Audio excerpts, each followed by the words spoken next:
Ito nga bang si Jeremiah Gray ay itetrade na ng Barangay Ginebra at ang balitang lumalabas, baka ang maging kapalit daw nito si Jeremiah Gray ay itong si CJ Cansino ng Meralco.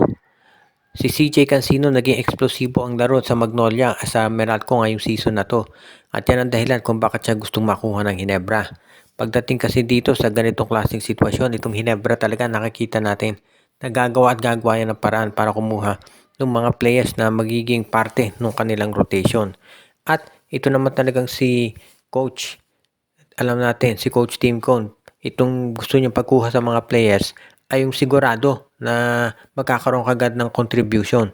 Kaya nga kung sakasakali na ganito yung trade na mangyari, wala akong nakikitang magiging dulot sa Ginebra kung hindi kabutihan. Dahil syempre, alam naman natin yung kalidad nitong si CJ Cansino. Para doon sa mga hindi naglalaro ng Meralco, si Cansino ngayon ang naging main man na nila, hindi lang si Chris Newsome. Panay 20 points ang score nito sa bawat game at nagiging take charge guy na rin ito. Kaya bagay na bagay ito dito sa Ginebra. Ngayon, merong mga maniniwala talaga na baka sabihin masyado nagdarami yung guards ng Ginebra. Sa tingin ko hindi naman. Pwedeng maging rotation dyan si RJ Abarientos, si Scottie Thompson at si CJ Cansino bilang guard o kaya shooting guard. At of course, alam na natin nandiyan pa sila Jason David, si Ralph Pu, yung mga ibang players ng Ginebra at yung makukuha nila sa darating na draft.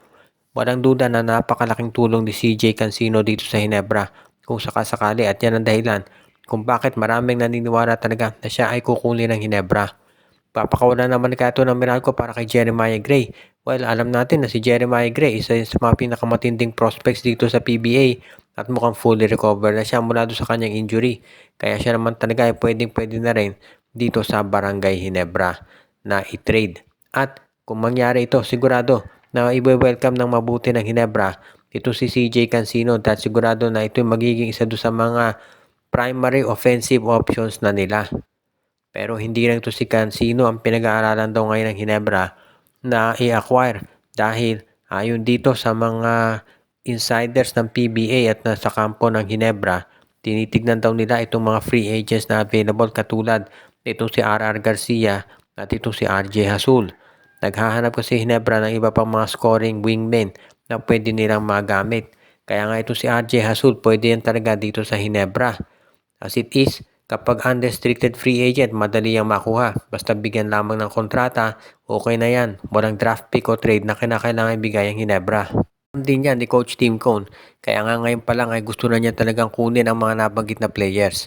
Hindi naman magiging hadlang dito sa Ginebra yung kontrata nila dahil free agent nga ang mga ito. So madali na magkakaroon sila ng tsansa na ma-acquire ang mga nabanggit na players.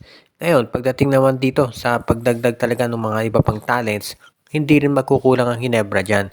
Dahil bukod sa mga free agents, meron pa silang mga options pagdating dito sa, alam natin, yung mga mark sa free agency, meron din sa draft, sa MPBL. So, marami talagang pwedeng pagkunan nitong Barangay Ginebra at sa tingin ko, yan talaga ang kanilang gagawin. Huwag na tayong magtaka kung sa mga susunod na araw, partikular na pag natapos itong finals, magkaroon ng sunod-sunod na announcement itong Barangay Ginebra, lalo na sa pagkuha ng mga iba pang mga players para dito sa pag-revamp ng lineup nila. Ayaw na ni Coach Tim ko na masabing umaasa na sila kay Justin Brownlee kaya nagcha-champion. Kaya nga ngayon pa na gusto na nila na magdagdag ng iba pang mga players para ipakita na sila talaga ay magiging seryoso pagdating dito sa sabihin na nating pagkuha ng mga iba't ibang mga players na pagpalakas sa Gene Kings.